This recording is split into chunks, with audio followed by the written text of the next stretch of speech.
My name is Kalindra Moore, and I never thought my quiet life in Chicago would suddenly turn upside down because of one message on my phone. My life had always been busy but calm, full of routines I knew well. I went to work, helped my family, came home tired, and did it all again the next day.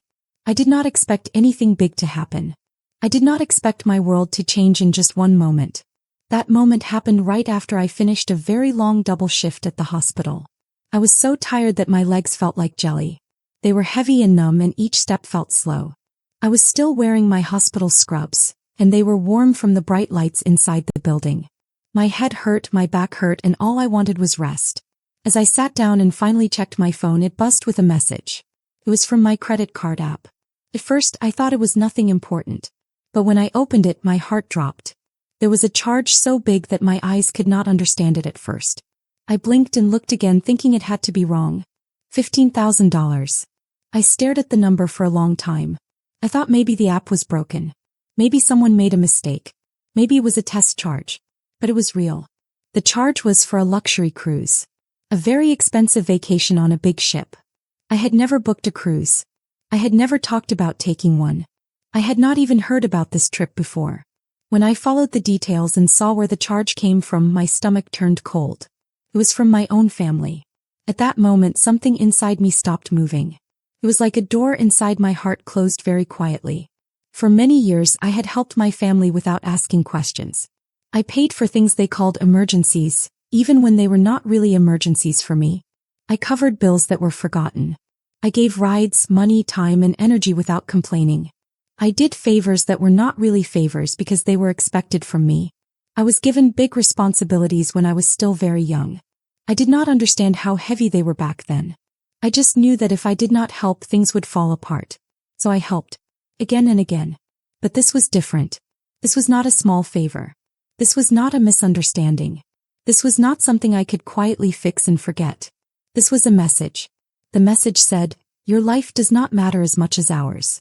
When I confronted him about it, he laughed. He did not laugh because he felt bad. He did not laugh because he was nervous. He laughed like it was a joke. Like it was funny. He laughed like $15,000 was nothing. Like I was nothing. Then he said something that made my chest feel tight. "It's not like you ever travel anyway." Those words landed hard. At that moment, everything inside me became still. I did not shout. I did not cry. I did not argue. I did not explain how hard I worked or how tired I was. I only said one sentence. Just 4 quiet words. "Enjoy your trip." Those 4 words ended the version of me they thought would always be there. The version who always fixed things. The version who always paid. The version who always stayed silent. Because while they were packing their bags and getting ready to step onto that ship, I was already planning what would happen next. And none of them saw it coming. Before I tell you what he said next and what happened after I walked away, let me ask you something. What time is it where you are right now? And where are you watching from? I want to see how far this story can travel. The hours after that moment felt strange.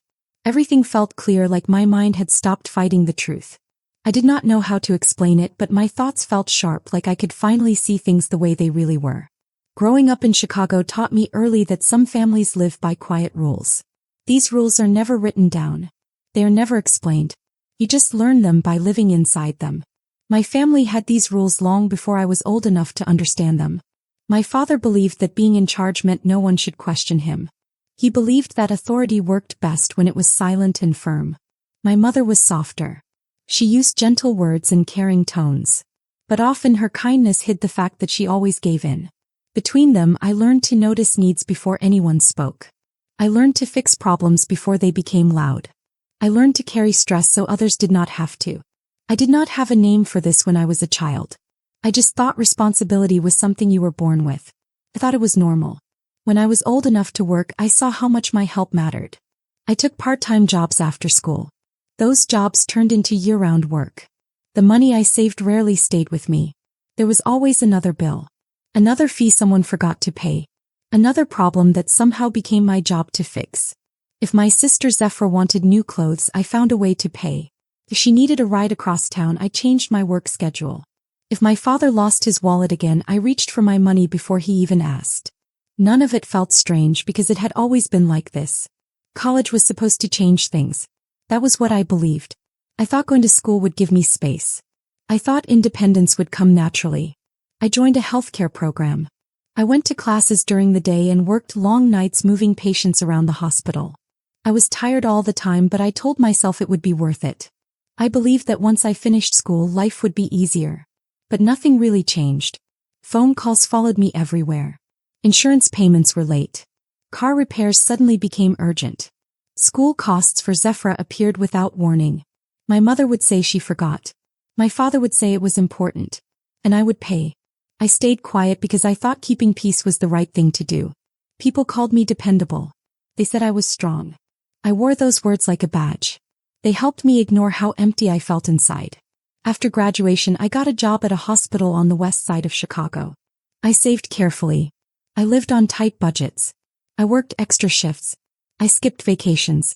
Eventually, I had enough for a down payment on a small house. Signing those papers felt huge. It felt like the first adult thing that truly belonged to me. I imagined quiet weekends. I imagined leaving dishes in the sink just because I could. I imagined evenings where silence did not mean someone needed something from me. That house was supposed to be my freedom. But that feeling did not last long. My parents' rental home fell apart faster than anyone expected. They did not ask to move in with me. They told me it was the only option. I told myself it would be temporary. Just a little while. Just until they got back on their feet. Weeks turned into months. Zephyra moved into the guest room without hesitation. My mother started changing the house. Furniture moved. Decorations appeared. It felt like she was reclaiming something she believed was hers. Soon the house did not feel like mine anymore. It felt like my childhood home, just in a new place. I worked back-to-back hospital shifts. I barely slept. My father treated my income like it belonged to everyone. My mother explained every request as something necessary. Zephyra lived freely, untouched by rules or consequences. I stayed quiet. Denial felt easier than truth. Looking back, the signs were clear. My privacy disappeared. My space shrank. My sense of self faded. This was not new behavior. It was a pattern I had lived inside my whole life. Once I saw it clearly, I could not unsee it. By the next morning, everything felt heavy but sharp.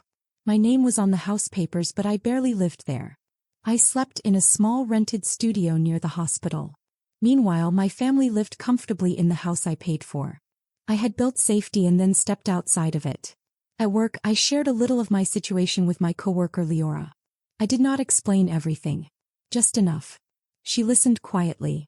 Her face showed surprise. That reaction showed me how wrong my situation really was. For the first time, I admitted to myself that what I had accepted for years was not normal. That thought stayed with me all day. It followed me through hallways and patient rooms. I kept asking myself one question. What part of this is really my responsibility? After my shift, I wanted answers. Real ones. I spoke with a legal service about property rights. I expected problems. I expected guilt. Instead, the answer was simple. The house was mine. There was no lease. No rent. No shared ownership. I was not required to house anyone. At first, I did not feel powerful. I felt sad. Sad for how long I had lived this way. But sadness made space for something new. I began researching how to sell the house. I planned carefully. I was calm. I understood that staying would only hurt me more. I had believed strength meant enduring pain. Now I knew strength meant walking away. I contacted a real estate agent named Vela Cairn. She was calm and professional. We scheduled a walkthrough while my family was away on their cruise. I was not being cruel. I was taking my life back. When the day arrived, I stood outside the house with Vela, feeling steady, quiet, and finally free. She said her name in a calm and polite way. Her voice was smooth and steady. She sounded like this was something she did every day. That helped me feel a little safer inside. For her, this was just work. For me, it felt like standing in the middle of a storm I had been carrying for a very long time. When she unlocked the door, the key made a soft clicking sound. The sound felt loud in my ears, even though it was small. It echoed inside me. As I stepped into the house, I felt something heavy. I felt the strange space between owning something and feeling like I did not belong there anymore. The house was legally mine, but emotionally, it felt like I was a visitor. Vela walked in first. She moved with confidence. She had done this many times before. She looked at the walls, the floors, the ceilings. She checked how the rooms were shaped and how light came through the windows. She noticed things that buyers would care about. I followed behind her quietly. I did not tell her where to look or what to notice. I knew the house would show its truth on its own. The living room came first. The walls were decorated with framed pictures. They were family photos. Everyone in the pictures looked happy. They were placed carefully, lined up neatly, like someone had taken time to make sure everything looked perfect. I noticed right away that I was not in any of the pictures. That hurt, but not in a sharp way. It hurts in a slow, quiet way. What hurt more was knowing that this was done on purpose. I had paid for this house. I had worked hard to keep it running. Yet I had been removed from its story. It felt like I had been erased from a book I helped write. Vela talked about the light in the room. She said the windows were nice and the furniture was placed well. She had no idea how heavy my chest felt. I didn't interrupt her. She was calm and I needed that calm feeling. Her focus helped keep my emotions from spilling over. We walked down the hallway together. The floor creaked softly under our feet. She opened the door to the first bedroom. As soon as I looked inside, I felt confused. It did not feel like my room at all. It felt like a room that belonged completely to someone else. My sister had changed it entirely. There were clothes everywhere. Dresses, shirts, and jackets hung neatly, arranged by color. Shoes were lined up in perfect rows on the floor. A vanity table stood by the wall, covered with makeup palettes, brushes, and small bottles. Everything looked planned and permanent. Nothing in the room showed that I had once slept there, worked there, or dreamed there. It was as if my life had never passed through that space. I stood in the doorway longer than I meant to. In that moment, I finally understood how far I had been pushed aside. I had allowed it little by little without stopping it. Vela paused and wrote notes on her clipboard. Her face stayed neutral.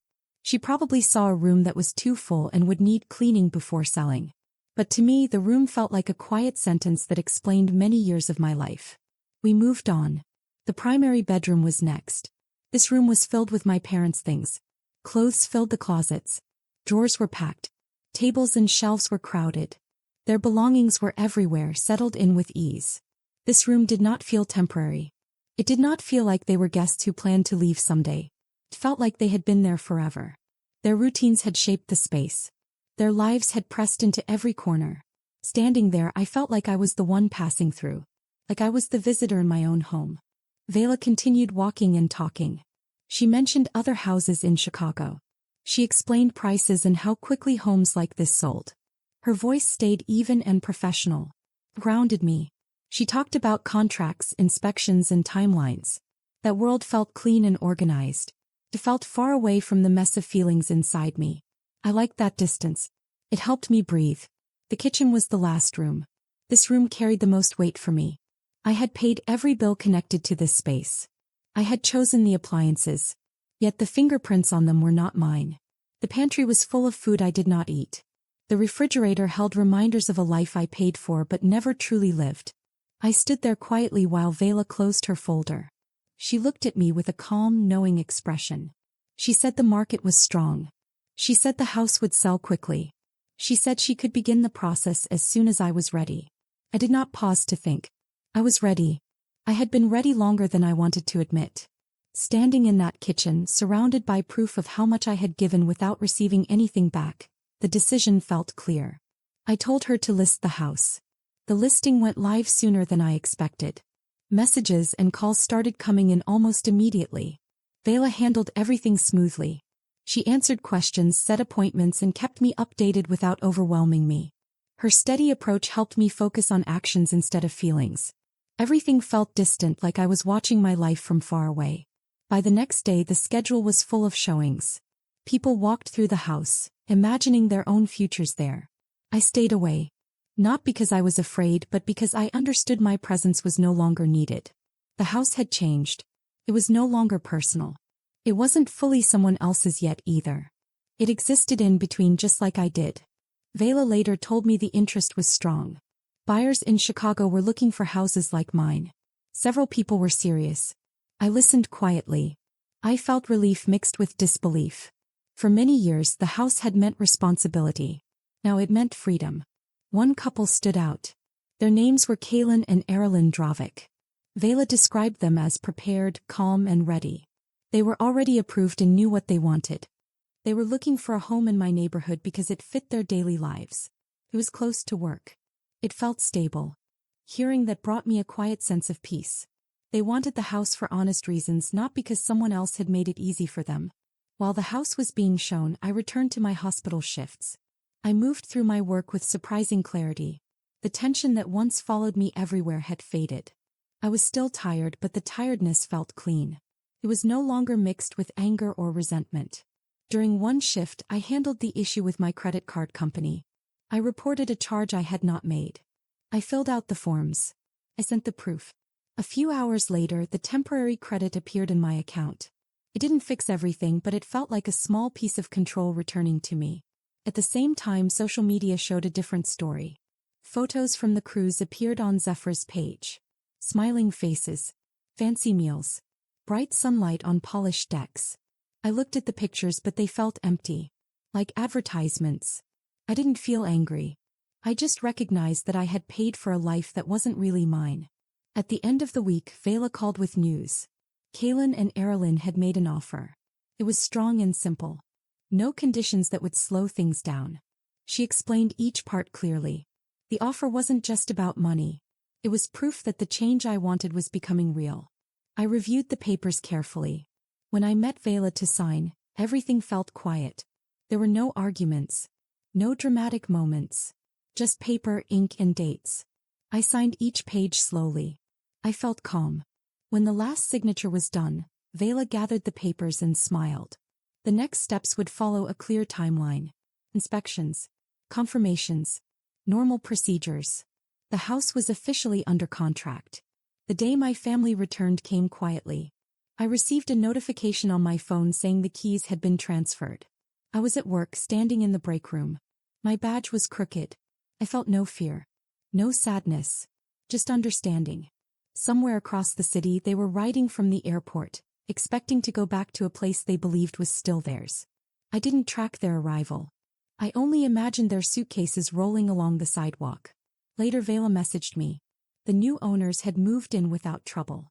They were kind and thankful. They were excited. For them, this was the start of something new. For me, it was the end of something I should have ended long ago. I wasn't there to see what happened next, but I could imagine it clearly. They would walk up to the front door. They would try the key. The lock would not open. Confusion would come first. Then irritation. Then the realization that something had changed. They might notice lights inside that don't match their habits. Shadows moving in unfamiliar ways. Eventually, Kaylin would open the door. He would be calm. Erilyn would stand beside him, gentle and polite. They would explain simply. They bought the house last week. And just like that, the door would close. Not with anger, not with noise, but with quiet finality. The paperwork was all done and the house had already been sold. My family had no idea. For them, it must have been very hard to believe. The house they had thought was theirs forever was now gone. They used to trust that I worked hard to make life easier for them, but now that trust did not matter anymore.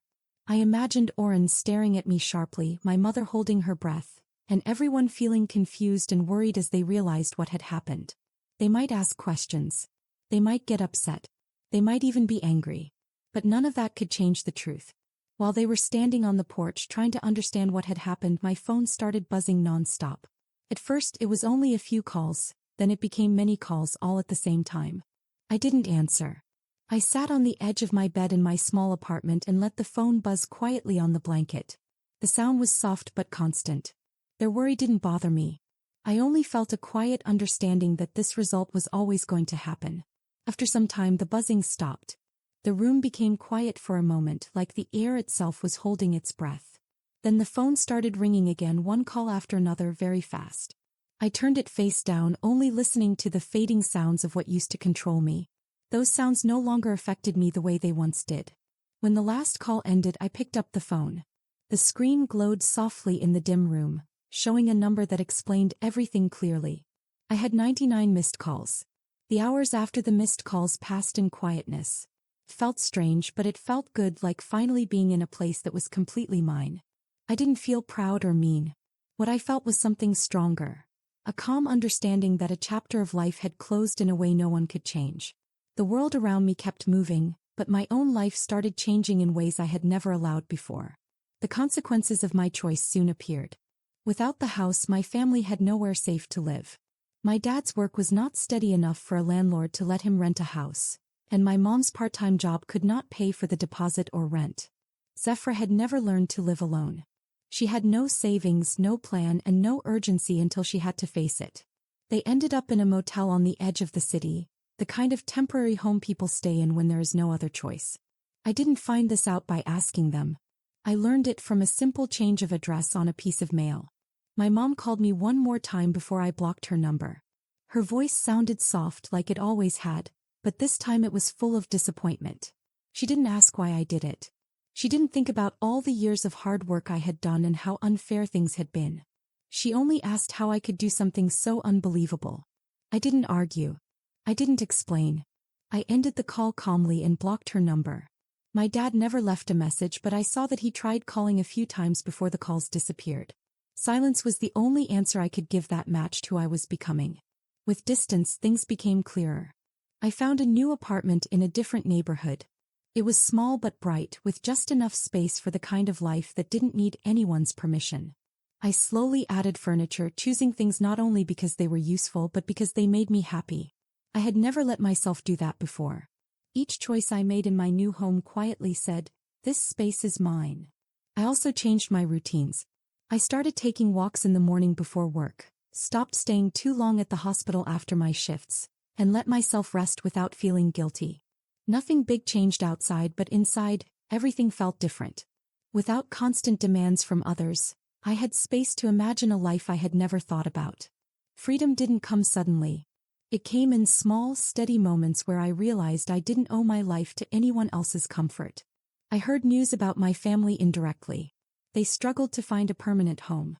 My dad got more frustrated as he realized adult responsibilities were catching up with him. Zephyr kept changing temporary jobs. She quit each one after a few weeks. My mom tried to hold the family together, but it was harder because no one else was helping her. Their struggles weren't punishments. They were the natural result of living a life depending on others without learning how to stand on their own. For the first time, each of them had to stand on their own feet without the support I had been giving for years. Walking away didn't erase the past, but it let me take back the parts of myself I had given up to keep the peace. I learned that love doesn't mean erasing yourself and that loyalty without fairness is not real loyalty. Boundaries aren't walls built to be mean. They protect the parts of you that are still growing. Sometimes letting go is the most honest way to care. Care for the self that has waited too long to be noticed. I started noticing small things about myself that I hadn't before. I could eat when I was hungry, sleep when I was tired, and take time to enjoy small joys. I started cooking meals just the way I liked them, decorating my apartment with colors I loved, and playing music that made me feel calm. Even simple things like sitting in a sunny window or watering a plant gave me a sense of peace I hadn't known I could have. My days became my own. I stopped rushing to meet everyone else's expectations. I learned to say no when something didn't feel right and yes when it felt good. I started making choices that made my life better, even if it meant my family would be upset. I realized that caring for yourself is not selfish. It is necessary. If you don't care for yourself, you can't truly help others. Sometimes I thought about my family and what they were going through. I didn't feel happy that they were struggling. I didn't feel mean. I just understood that these were the natural results of the choices they had made and the ways they had relied on me for so long. I had done my best for many years, but I could no longer carry their lives on my shoulders. I had to live my own life. My new apartment became a symbol of that. Every corner, every piece of furniture, every little decoration reminded me that I could take care of myself. I could make decisions that helped me grow instead of always fixing everyone else's problems. I could rest, dream, and even make mistakes, and it would still be my life. I also learned to enjoy quiet moments. I could sit with a cup of tea and watch the sky change colors. I could listen to birds sing outside my window. I could read books that I wanted to read, instead of books that were useful or expected. I could walk slowly without hurrying to meet anyone else's schedule. All these small things added up. They made me feel free in a way I hadn't felt before. Over time, I noticed that I didn't miss the old life the way I thought I would. I didn't feel angry or guilty about the past. I understood that stepping away had been necessary for me to grow. I was still kind, still thoughtful, but I had boundaries that protected me. I no longer felt drained or invisible. I no longer felt like my life was someone else's responsibility. I started thinking about the future differently. I didn't know exactly what it would bring, but I was excited to find out. I could make plans without worrying if they would please everyone else. I could dream bigger. I could take small risks because I was learning to trust myself. I could enjoy each day as it came. Even when news of my family reached me, I felt calm. I knew they were learning lessons too, though it was harder for them because they had never had to face life on their own. I felt compassion, but I also felt protected. I didn't have to solve their problems anymore. They had to find their own way just like I had. This story is about understanding that love and care are important, but they do not mean giving up yourself. You can care about others while also protecting your own life and happiness. You can let go without being mean. You can say no without feeling guilty. You can start over even if it seems scary. If there is one thing I want you to remember, it is this. Responsibility should not take away your happiness. You are allowed to choose a life that makes you feel good, safe, and strong. You are allowed to leave behind patterns and habits that make you tired, even if others don't like it. And most importantly, you are allowed to begin again, even if your new life looks very different from what anyone expected. Life does not have to be only about fixing problems for others. Sometimes it is about taking care of yourself. Sometimes it is about small steps that slowly build a better life. Sometimes it is about learning that saying no is not selfish and saying yes to yourself is brave. I found that life can feel calm and bright when you make space for yourself. I found that small moments like walking, reading, or decorating a room can bring great joy. I found that freedom comes from living your own life, not the life others expect from you. And in the end, I realized that this is what growing up really means. It is learning to stand on your own feet, to care for yourself, to make your own choices, and to live a life that is truly yours.